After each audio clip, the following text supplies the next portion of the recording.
O chamado do profeta Isaías. O capítulo 6 do livro de Isaías descreve a visão que o profeta teve do Senhor em sua glória, que o deixou aterrorizado. Nessa visão, Isaías é chamado por Deus para o seu ministério profético. Ele vê o Senhor assentado em um trono alto e exaltado, e a aba de sua veste enchia o templo.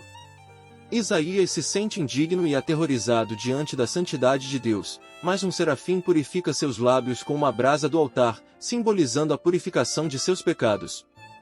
Em seguida, Isaías ouve a voz do Senhor, que pergunta quem enviará para o povo, e ele se oferece dizendo: Eis-me aqui, envia-me a mim. Este capítulo é uma poderosa descrição da santidade de Deus e do chamado de Isaías para o seu serviço profético. No ano em que morreu o rei Uzias, eu vi também ao Senhor assentado sobre um alto e sublime trono, e a cauda do seu manto enchia o templo.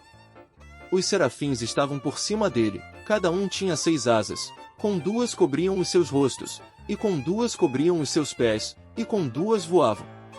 E clamavam uns aos outros, dizendo: Santo, Santo, Santo é o Senhor dos exércitos, toda a terra está cheia da sua glória. E os umbrais das portas se moveram à voz do que clamava, e a casa se encheu de fumaça.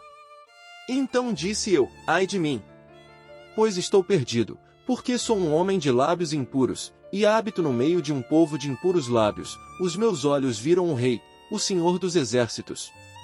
Porém um dos serafins voou para mim, trazendo na sua mão uma brasa viva, que tirara do altar com uma tenaz, e com a brasa tocou a minha boca, e disse: Eis que isto tocou os teus lábios, e a tua iniquidade foi tirada, e expiado o teu pecado. Depois disto ouvi a voz do Senhor, que dizia: A quem enviarei? E quem há de ir por nós? Então disse eu: Eis-me aqui, envia-me a mim. Então disse ele: Vai, e dize a este povo: Ouvis, de fato, e não entendeis, e vedes, em verdade, mas não percebeis. Engorda o coração deste povo, e faze-lhe pesados os ouvidos, e fecha-lhe os olhos, para que ele não veja com os seus olhos, e não ouça com os seus ouvidos, nem entenda com o seu coração, nem se converta e seja sarado. Então disse eu: Até quando, Senhor? E respondeu: Até que sejam desoladas as cidades e fiquem sem habitantes, e as casas sem moradores, e a terra seja de todo assolada, e o Senhor afaste dela os homens, e no meio da terra seja grande o desamparo.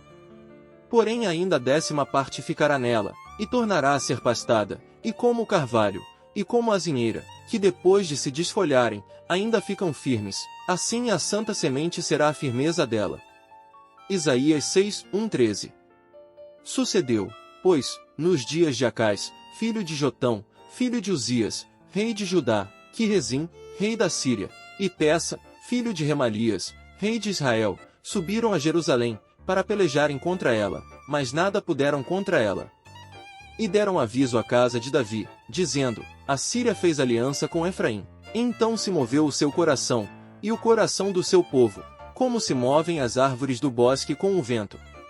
Então disse o Senhor a Isaías: Agora, tu e teu filho Sear-Jazube, saí ao encontro de Acais, ao fim do canal do tanque superior, no caminho do campo do lavandeiro. E dize-lhe: Acautela-te, e aquieta-te, não temas, nem se desanime o teu coração por causa destes 2 pedaços de tições fumegantes, por causa do ardor da ira de Rezim, e da Síria, e do filho de Remalias. Porquanto a Síria teve contra ti maligno conselho, com Efraim, e com o filho de Remalias, dizendo: Vamos subir contra Judá, e molestemo-lo e repartamo-lo entre nós, e façamos reinar no meio dele o filho de Tabial. Isaías 7, 1-6. Porque um menino nos nasceu, um filho se nos deu, e o principado está sobre os seus ombros, e se chamará o seu nome: Maravilhoso, Conselheiro, Deus Forte, Pai da Eternidade, Príncipe da Paz.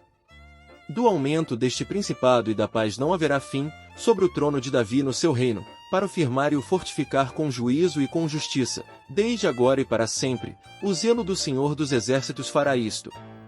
Isaías 9, 6, 7.